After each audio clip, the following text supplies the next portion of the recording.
future, talk radio will actually educate, inspire, and make you think. The future is now. Topics and music that affect your life from Universal Broadcasting Network. Tune in at ubnradio.com.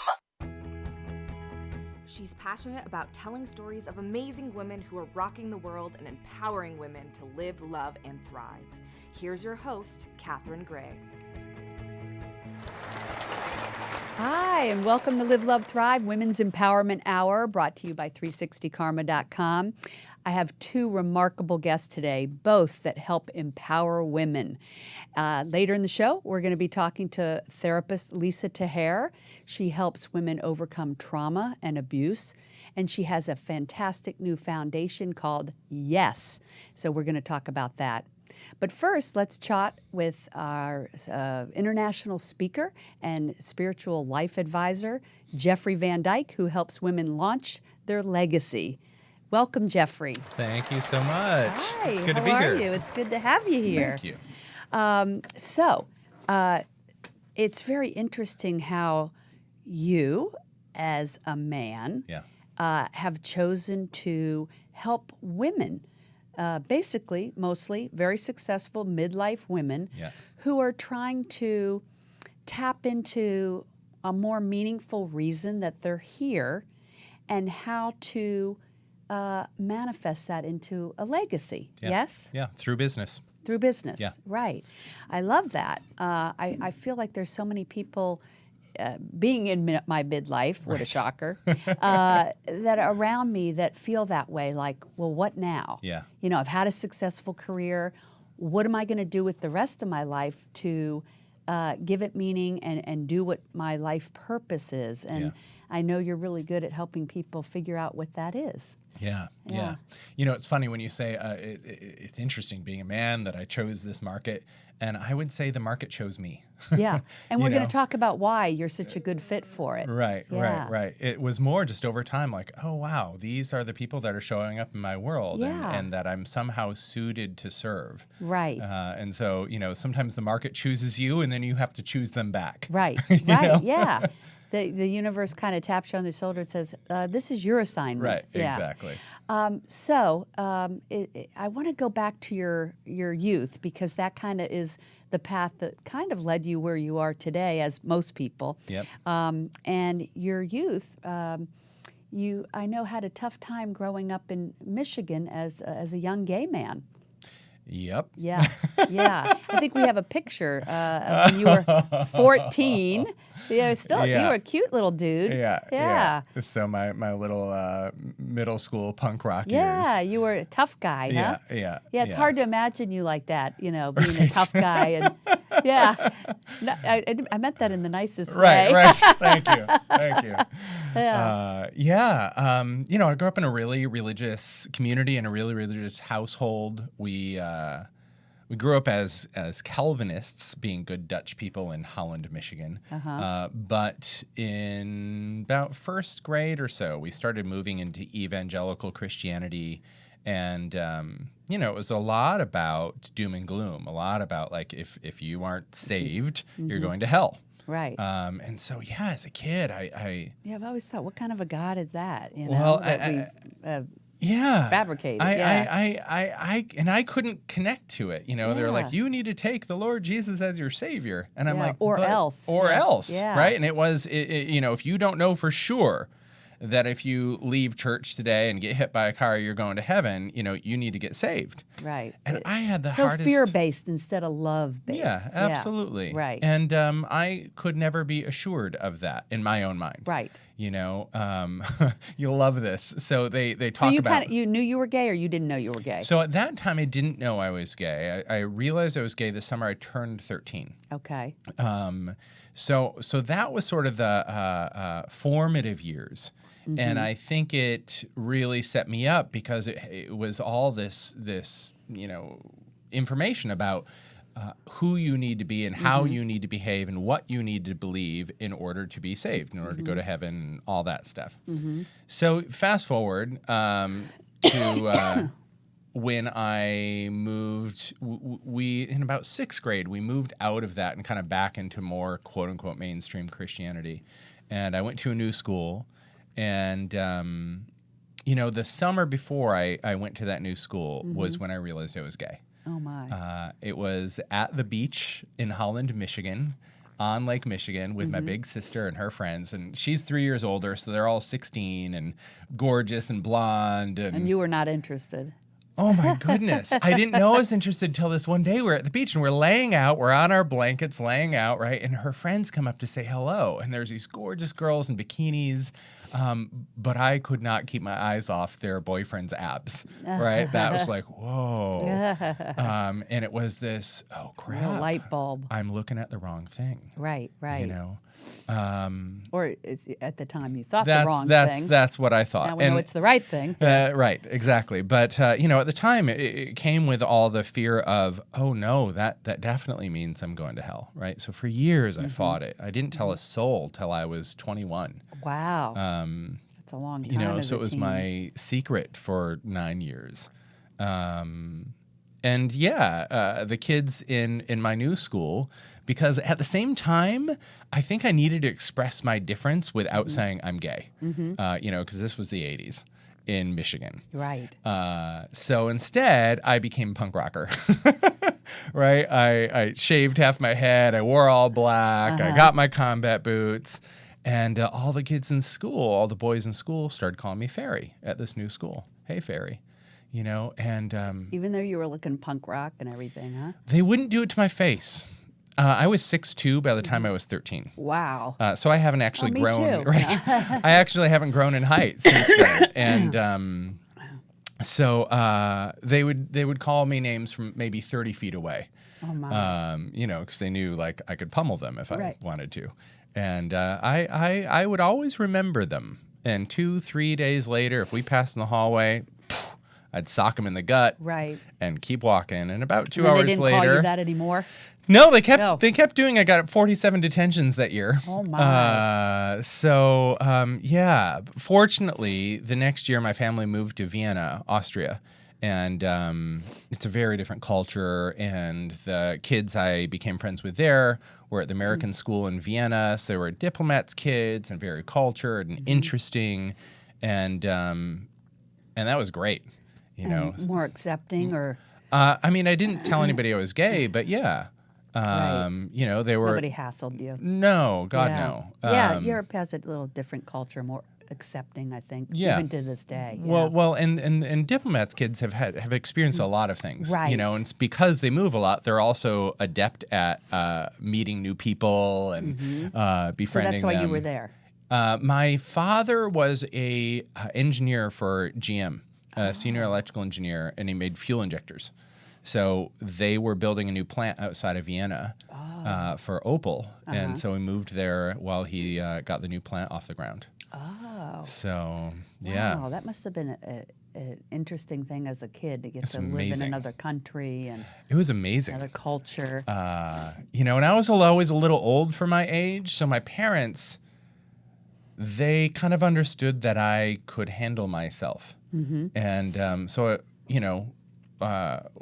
there you hang out at the pubs, but you never get wasted. It's such a faux pas, right? It's more of just a social thing. It's a social thing. Yeah. And so I learned a very different culture around alcohol and social interactions, and we lived right near the Volksoper, the opera, and it was amazing. And I know you've traveled a lot, so that probably influenced your wanting to travel. I guess, yeah. I lived in Vienna when I was a kid, and then about 15 years ago, I lived in London for a bit. So I've got the pleasure of living in Europe. And then I a couple know times. You spent time in Israel. I've spent a lot of time in Israel. Yeah. I built a company in Israel in 2009, 2010. Yeah. So I was going there every quarter for about 3 weeks, stints at a time. And I want to talk about that. But first, you did do a stint with Microsoft. Yes? That's right. Right. So, my degrees are in music. Oh, my gosh. How'd you end up at Microsoft? It's a long story. That must be a long story. Yeah. Oh, we only have 15 minutes. Right. But I moved from education into training and development, basically, and then did that in the tech sector and eventually got to Microsoft. And it was a funny thing because as a kid, I always grew up thinking like, I'm never going to have a 9-to-5. Like I knew as a kid I wasn't Yeah. a 9-to-5er. Yeah. Right. And I would always look at interesting jobs. Like I remember seeing roadies. Yeah. And going like at a concert and like, how do you get those jobs? Yeah. You know, and not that I would like had this ambition to be a roadie, but just interested in like, okay, how do you get those off job the that's beaten not path? 9 to 5. Right. Yeah. Right. And it was very funny to find myself at Microsoft for a while because I was Yeah. like, oh wow, how did this happen? Yeah. But I went through a similar thing where I worked for a company for like a decade, and Yeah. I never dreamed I'm such an entrepreneur, Right. so Yeah. I know what you mean. But you get some good foundation from Absolutely. it. Yeah. Absolutely. And so I was there until 2006, and I've been in the career I have now since then. Yeah. Yeah. So when you got out of there, what made you decide to get into this spiritual life advising and coaching and teaching and Business development. business development? It started with dissatisfaction in my soul. That wrestling inside that like this isn't it, and I know it's not it. Right. And simultaneously not knowing what else it was. Right. You know, and at first I was like, maybe I just need a new job, and it was like, no, it's not a So new job. you actually went through yourself what you help other people do now. Oh yeah, in a big way. Which is delve into, well, what is it I'm meant to be doing? The question. And what am I supposed to be doing? And how do I make that into a business? And yeah. Absolutely. So, Absolutely. So it happened to you first. It happened to me first. And, Yeah. you know, fortunately, and I find that the universe has this way of planting seeds, of opening doors, of at least putting little signposts if you notice them. Right. You've got to keep your eyes open. Right. You've got to have your antenna up and be willing to notice them. But most people are unwilling to even notice them because if they notice them, they're going to have to start acting on them. Right. And that's where it gets a little scary. Right. Like when someone refers somebody or, you know, hey, why don't you call this person? Or you run into someone or they know someone. I went on a date. Yeah. There you go. I went on this blind date. Somebody set me up with this restaurateur, James Shank. He owns this restaurant called Destino in San Francisco. I was living in San Francisco at the time. Sweetheart. And romance was not to be had between us. But that date changed my life because he used a coach to start his restaurant. Oh. And his restaurant's very successful, which is a big deal in San Francisco. And he told me all about like how they talked about how are people going to feel in this restaurant, right? What kind of conversations are they going to have? If they leave and talk to somebody the next day, what are they going to talk about? You know, and really built the soul of the restaurant first, Wow. and then said, great. What's the decor? What's the cuisine? What's the location? What's the price point? All that, built the material of it from the soul. You know, of it's it. fascinating you're saying that because, you know, there's so many restaurants, but there are some that you go in and you leave with the feeling. They say you don't remember what people say, you remember how they make you feel. Right. And there's certain restaurants you have that whole experience Yeah. that you can't put into words. It's not just the food or the service, but the feeling you get when you leave there, like, wow, what a great Yeah. experience. Yeah. And other restaurants just walk in and out. I and just nothing. consulted with some restaurateurs here in LA that own one very successful restaurant and another restaurant they started recently that they just couldn't get working. And as I interviewed them about the concept and about how the restaurants came to be, the first one was an act of love, right? It was their soul. It was their passion project. right. The second one was a good concept they thought could work. Ah, And I was like, the second one has no soul. It Yeah. has no identity. It doesn't have a sense of Right. place. It doesn't have an anchor, so it's not pulling people in. would you say every business is that way? I do think so. Yeah. I think great businesses have at its core this seed of something that wants to be expressed. It's kind of like that Zappos. You know, everybody Shea. talks about what an incredible company they have. Right. And it feels like because that company has heart and soul, it's giving back. It's good to its people. They're like family. I mean, I've heard such good things about that dynamic. So I think that's like one of the best examples of how putting your heart and soul into the culture of your business for your employees and Yeah. your customers makes such a difference. Absolutely. Yeah. I think it's having a sense of purpose, having an understanding of what is this creative spark that wants to get expressed through you as an individual or as a business, and then putting structure and strategy to that creative spark. Right. Right. So Tony Hsieh wouldn't have built this massive company Right. just on the passion. It has to be followed Right. by structure and strategy, but it's a structure and strategy informed Right. by this higher purpose. Right. Tapping into that. Because I believe everybody has a gift and a calling, and it's usually what they're passionate about. And I know you talk about it's usually something to do with how you were wounded. Whatever obstacles you had to overcome usually is a training for what it is you're meant to be doing. Yeah. And I'm thinking of examples like that. I know our next guest coming on had a challenging background growing up in a multicultural family, and now she's a therapist helping other women with similar things and with trauma and abuse and things like that. That's how she used her challenges into what she does today, In among service to other the world. things like creating her fabulous Yes Foundation. But I do think it's a very valid point that we often do not want to look at our Right. challenges. We want to kind of put them under a rock and Right, say, right. sorry, that happened to me, instead of saying, what could I learn from that and make a positive that has something to do with what my calling and purpose here is? Yeah. Yeah. Yeah. So I say two things. One is, yes, your wounds, your challenges in life are the training program for your life's contribution as a general statement. And I see that over and over and over and over again. Any entrepreneur or business owner I interview about their challenges, there's always a direct line to their work. Because they see a need.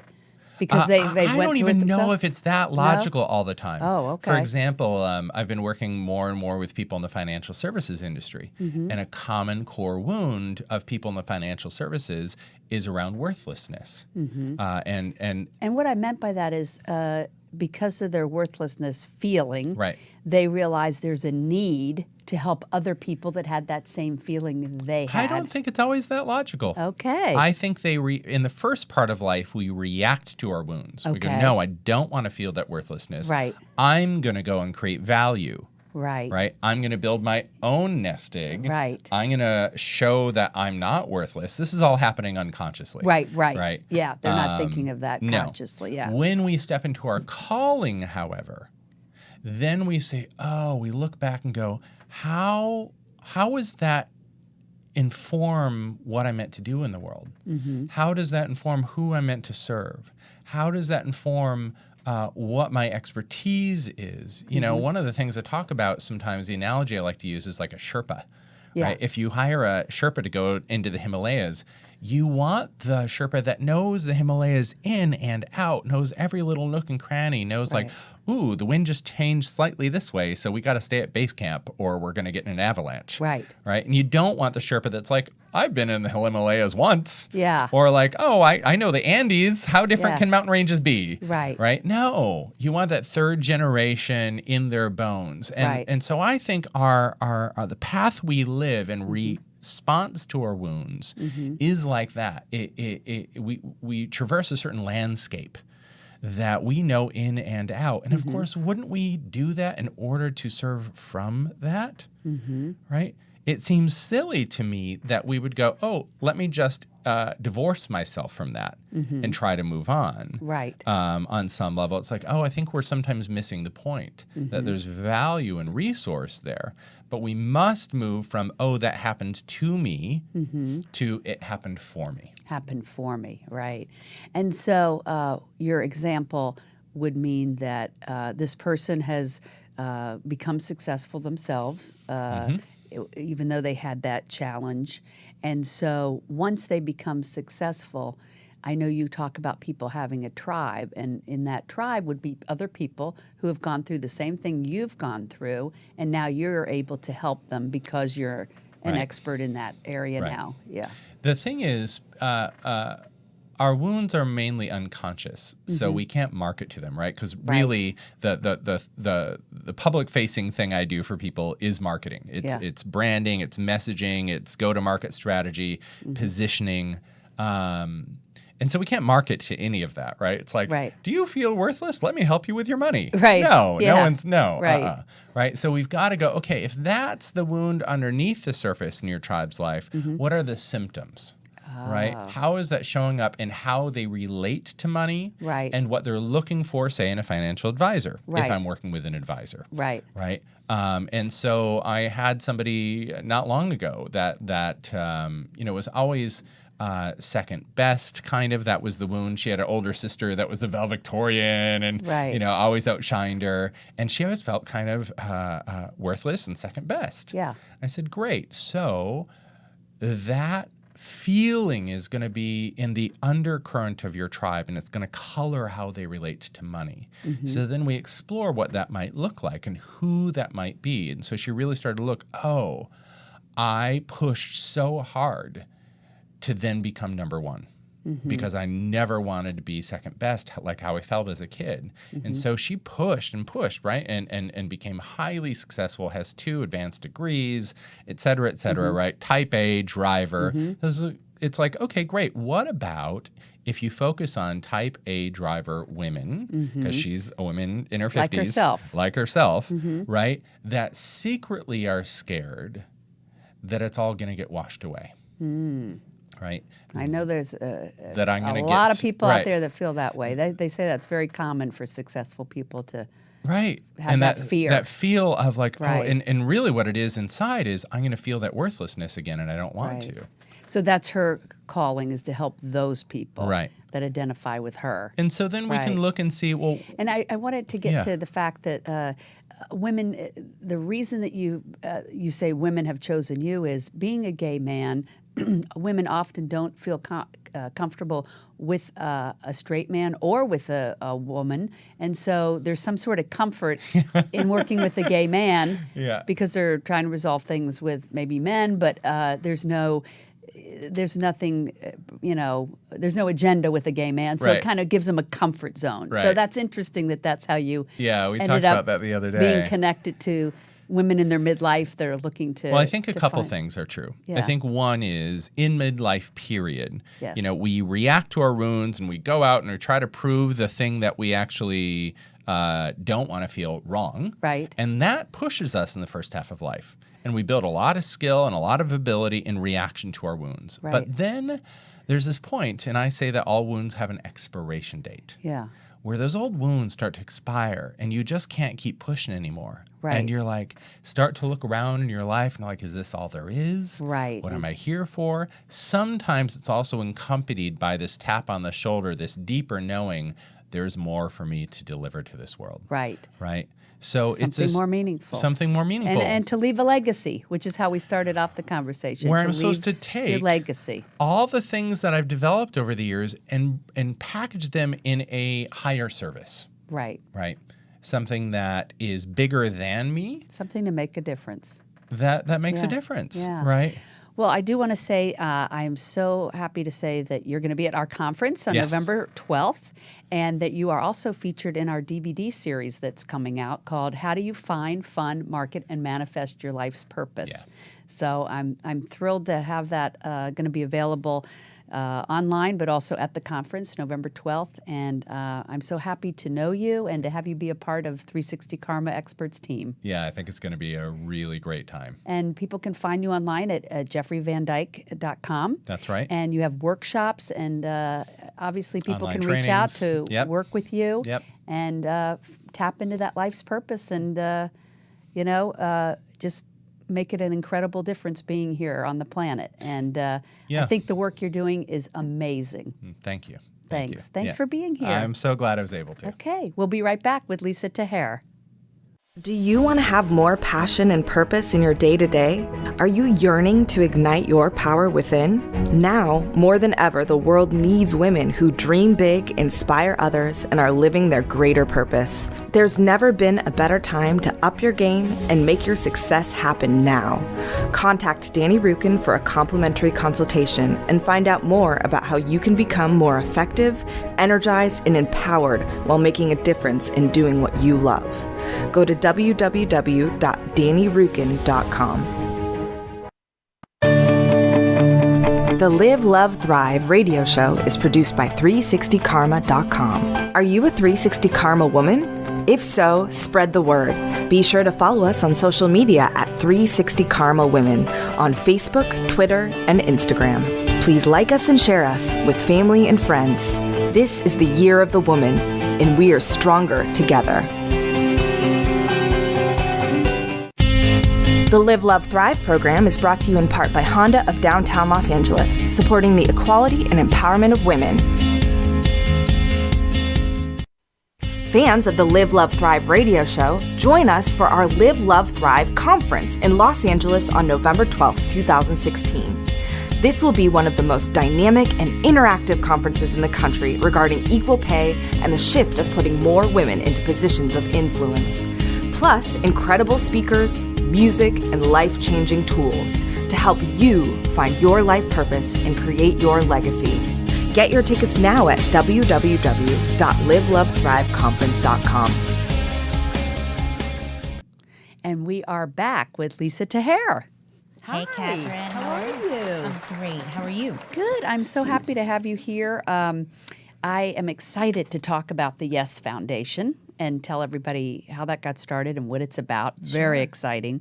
But first, I want to talk about, what brought you to being a therapist and then creating the Yes Foundation. So first, just as we were talking about with Jeffrey, I know people's backgrounds often lead them to, what they're doing. Some people don't really find their calling till midlife, later in life.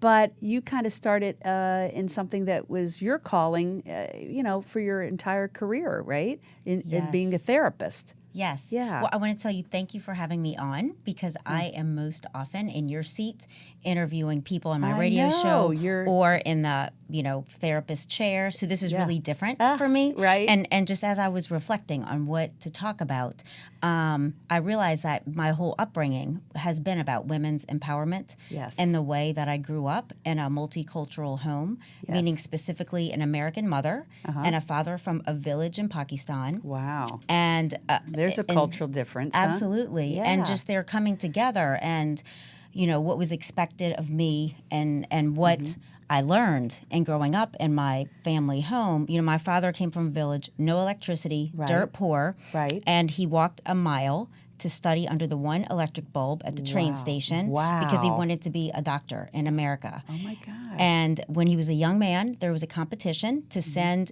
students to America to medical school.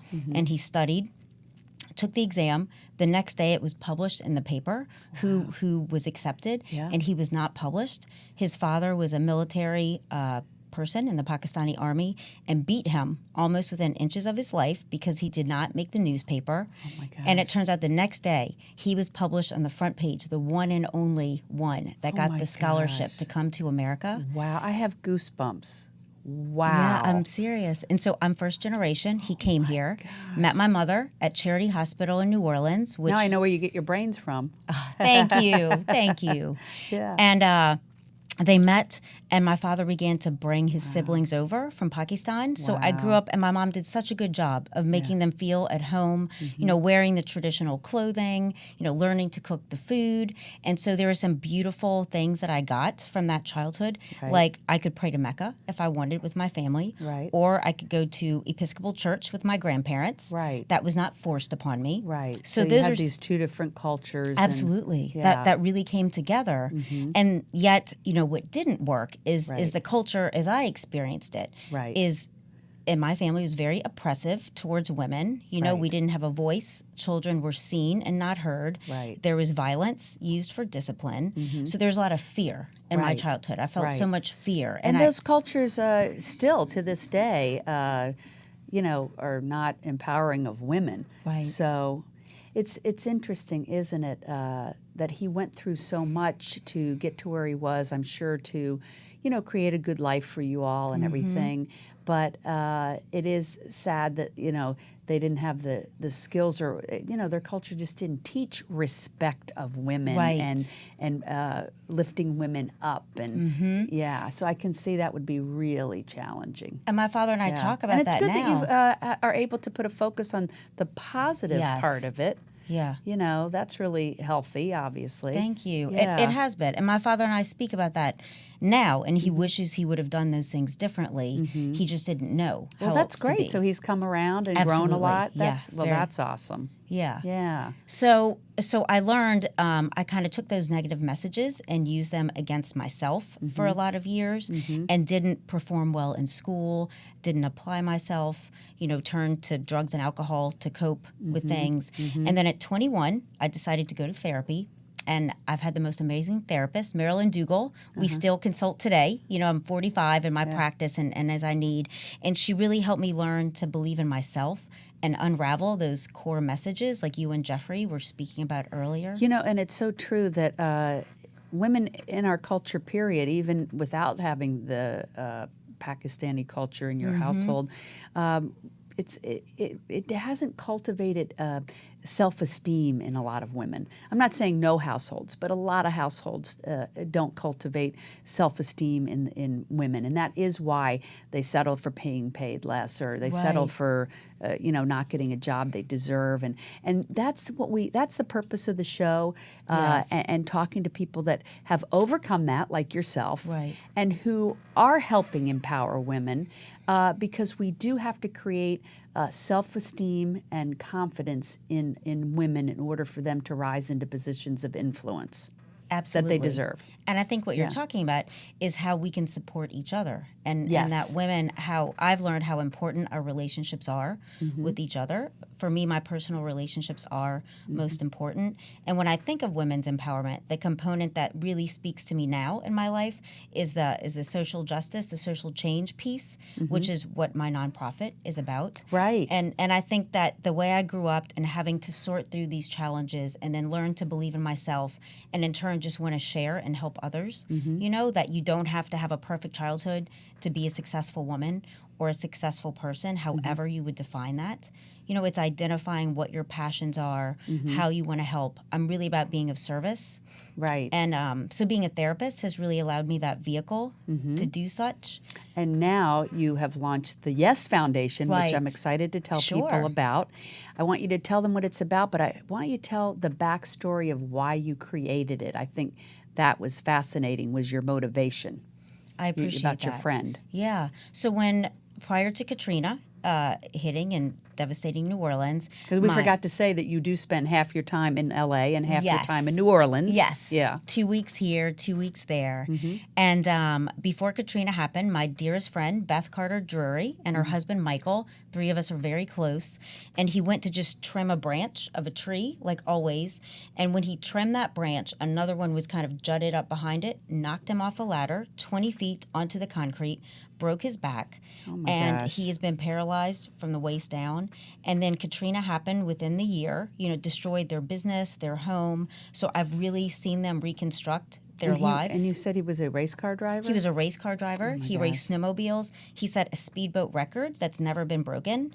And they had a beautiful house in Steamboat Springs that I went to help them pack up because he couldn't maintain the land anymore. And so that accident put him in a wheelchair. Yes. And that is the beginnings of your idea to create Yes Foundation. Absolutely, because I started to wonder. At first, I was thinking more of myself than how to help others with this. But what if I was disabled? Right. I love glass casting and glass art making, and how glass as an art form is not Americans with Disability Act compliant, ADA compliant. And why that's important to me is because my first degree in my undergraduate studies is a Bachelor of Science and Rehabilitation Counseling from LSU Medical Center in New Orleans. Oh, okay, because I thought you were going to say you had a degree in glass blowing. No. They have those. They have do? them. Yeah, absolutely. Really? Oh, you're a Master's Well, of Fine Arts. you heard it here first. Yeah.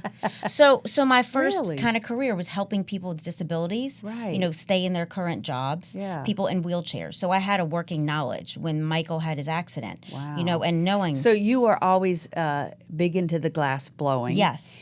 And you thought, what if this happened to me and I couldn't do what I love? Yes. Because that like feeds your soul. Yes. And so therefore you created something to help people Absolutely. in a wheelchair Yes. be able to do this really cool artwork. Which is Yes. glass blowing. And it's Exactly. very physical, right? We Very. actually have pictures of you doing it here. Oh, great. Are those up on the screen? Yeah. So I looked at the pictures and it looks very physical. It is physical. Yeah. And so I started to think, how can this be accessible to people Right. in wheelchairs? Right. So I started the work to create a 501c3 called the Yes Foundation. Like, yes, we can do it. Yes, this is possible. I love that. Thank you. And it took 3 years Yeah. to get 501c3 status. And then from that, Beth is on my board of directors, Michael's wife, and we started to think, do we have to build a whole glass shop? No, we can make an invention so that people in their wheelchairs, Right. can use the facility of an existing glass studio. Wow. So then I designed and invented and got a U.S. patented. patent, Yeah. yes, just within the last month on my invention called the Chariot. Congratulations Thank you on that. Thank That's you. huge. It took 6 years Wow. of working consistently, because getting a patent, I don't know if you know or the viewers know that only 20% of women have patents. 80% are men that Wow. hold patents, that are inventors. Well, good. You're helping change that. Thank you. Yeah, and the Institute for Women's Research Institute talks about how parity in patents will not be achieved till 2092. And part of that is because women in school typically are more relational and so go in more helping professions than, say, engineering or science, which a Right. lot of patents entail. Right. But I reached out to Loyola University in New Orleans, and I had 3 MBA students. To graduate, they had to help me with the AutoCAD drawings and taking measurements, of this modified workbench that I conceptualized that someone can wheel their wheelchair up to, and have an assistant assist them, just like we do as able-bodied individuals. Have an Right. assistant assist Right. us. And so finally, after 6 years, I got the patent, and it's just been so amazing. That's so exciting. Thank you. I know you wanted to share with people. Let's say they had a product and they wanted to get it patented. That was very smart that you went to a university and had the engineers there. Yeah. What a great project that they got to work on something real. Yes, and my cousin helped me with that. He was an MBA student at Loyola. So I would suggest, if you have an idea, to reach out to your network and ask around. Do you know who could help me with this? Right. Because that's what I started to do. Right. And my cousin came forward, and he Yeah. was able to connect me with the Loyola MBA department. I always think no matter what you want to do in life, Yeah. it's always good to, some people keep it to themselves if they want to accomplish something. And I think the best thing you can do is ask around. Tell your network, hey, I want to accomplish this. I want to do this. And usually somebody knows somebody that can Yes. help you. that will tap into what you want to do. Exactly. And the same with the patent. I struggled along for about 5.5 years, and a friend, Laura Fine, who helped me file the 501c paperwork, introduced me to a patent attorney with Texas Instruments. Wow. And at our dinner meeting, I quickly thought, this isn't going anywhere. He works with Texas Instruments. Yeah. But I shared with him my idea, and he was like, I really want to help you. This is a great idea. So he cut the fee in half and helped me get the patent. And we just had lunch the other day for him to give it to me. And because he really that's so believed in what I was exciting. doing. So I think if you Yeah. ask, people will gravitate towards your idea if your heart and soul is in it Yeah. with conviction. Right. Yeah, So, people yeah. aren't always cut and dry about the money if it speaks to their heart. Yeah. Yeah.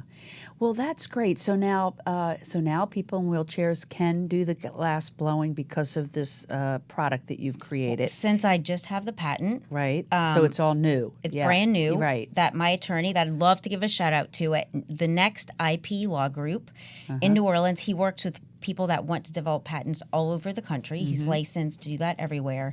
We are going to write a grant to get funding to hire someone to run that entity and build a prototype from my blueprint. that the MBA students help me draw in AutoCAD. So that'll be our next step, to make a prototype wow. and start testing it out. Right. What a dedication. This is a long process. Thank you. It is. Yeah. And this, when you and Jeffrey were talking about legacy, that really spoke to me. Yeah, that's going to be your legacy. It is. To leave that behind to absolutely. help handicapped people be able to do that awesome artistic, craft. Because of the joy that it can Yeah. bring someone, and how Yeah. that's really about our quality of life. I think the joy Right. that we feel and what gives that to us, how can we create that, how can we Right. generate that, and then share it. So that that's is what I hope so to leave as cool. my legacy. Yeah. And so, how did you get into glass blowing? I started 22 years ago when I was getting my master's in social work at Tulane University, and I signed up for a beginning class, never having made any art in my life, and just the mixture of the fire and the molten glass, that's Yeah. 2,400 degrees. Yeah. You get suited up in leather and a face shield, and it's Oh, just, that was the real draw, wasn't it? The yes. leather. Yeah, the leather. I do love leather. Yes. And it's just so physical Right. and demanding that it just captured me. Like, I didn't think Yeah. of anything outside Yeah. of that studio, and it's still like that for me. I go there, and I just found it to be all encompassing, Yeah. to create and make that you can't touch the glass with your hands. Right. So it's challenging. You have to use tools. Yeah. So it's a lot of problem solving, which I really enjoy. Yeah, and then you love seeing the outcome, obviously. and- Yeah. yeah, that's really cool. Thank you. So it just like it was of interest to you. You took it, and then you just fell in love with it. Well, and I'm always looking how to better myself through challenges, similar how you and Jeffrey were speaking about also, that, I've had some really sad things happen, like, that I've experienced, but I've allowed them to teach me and help me grow. Learn from them. And not only learn from them, Put but them into like, a positive take action. it and Yes. move to action. That's so Right. important to me, Right. to take what has Because happened. people sometimes their challenges, they let them bring them down. Right. Instead of seeing, well, what good came out of this, and how can I use it to help myself and other Yes. people? And I think it does take that time grieving. You are down for Yes. a bit in my Yes, of experience. course. And that's Yeah. okay. Yeah. But then from that, like if it's loss, if it's abuse, if Right. it's trauma, of course you have to feel those feelings. Nobody's saying don't feel that. Yeah. But don't let it own you. Yeah, and- Don't let it yeah. run your life. Don't let it keep you from doing your life's purpose. 100%. Yeah. And I think our culture kind of gives the message, don't feel it, avoid it, Yes. numb it. Sweep it under a carpet. Exactly. Yeah. So what you're saying, what your show is, and 360 Karma Women are, helping bring the awareness Yeah. to embrace, lean into the rough edges. How as do we Pema give Chodron back? says. In what way are we meant to give Right. back? And are we doing that? Because the whole reason is because it brings such joy and happiness. Yeah. If you're doing what you're meant to be doing here and utilizing that for the good, it's going to make you a happier person, more live a more robust life. Yes. Yeah. So I work to help my clients look for those opportunities. Right. To be of service. To tap into that yeah. and get past their trauma or whatever it is they've been through. Just as Yeah. I've learned to look beyond myself and my Right. sphere right in front of my face. Right. To go beyond that. Yeah. Well, it's amazing how you overcame all that you've been through, and Thank even you. it sounds like even helped your dad evolve. and- Absolutely. Yeah. yeah, that's really He's cool. been really open to just Yeah. hearing messages of, change and And I love such. that you didn't stop there. That now you also had this friend that is handicapped, and you wanted to create something to help them. I mean, what a great friend you are to Thank you. take that Thank you. That's so to important to me. heart, and Yeah. so you're just giving back right and left, and I know how fulfilling that is. So it must feel great. It Yeah. does. And you also have your awesome radio show called All Things Therapy. Yes, which you Yep. have been a guest. Yes, I have. On, that I'd love which to is have you super back. Fun. Yeah, I'd love to be. Well, remember you saying all things therapy, and I'm thinking, okay, what am I going to talk about on a show called All Things Therapy? But It relates to what you're doing It relates with to 360 everybody. Karma Women. Yeah, Yeah. it does. You're right. Yeah, I mean, and therapy really is all things to different people. I always believe everybody needs either some type of therapy or coach Yeah. or something that they're working on themselves.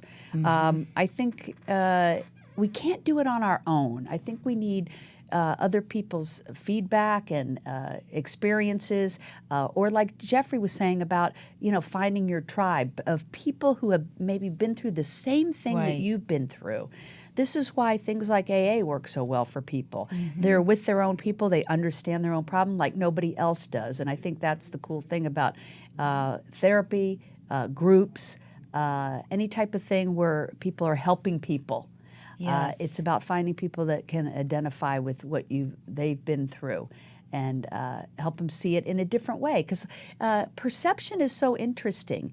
It's like when you can change your perception of things or an incident or your life or whatever, you start to see things differently. Yes, You can from look a at the different same vantage thing point.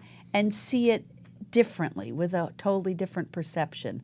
And a lot of people may be saying, what are you talking about? But, I think when people understand that reality is not always perception. Like Right. they think it's a reality and that their perception is what's actually happening. But it's not necessarily. It may just be their perception colored by whatever's happened to them, right? Yes, and I think that we are taught in our culture to have to figure things out on our own. Right. So I like to psychoeducate, which is the term, my clients, that, to open up your head, open up your heart to other channels of knowledge, and that you don't have to figure this out alone. Right. And my family too, being Pakistani, that there is that message that you protect the family and you keep secrets and you Yes. don't ask for help because that would be weakness. Right. So But it's I've- not weakness. It's actually, isn't strength it, a strength to ask It for is. help. And So I had to yeah. realize that through my own journey, Right. that it's okay to ask for help and then Right. be of help to others. Right. And because you don't have to figure things out alone. Right. And that can just be so helpful. And I know your website is nolatherapy.com Yes. if people want to reach you. Yes.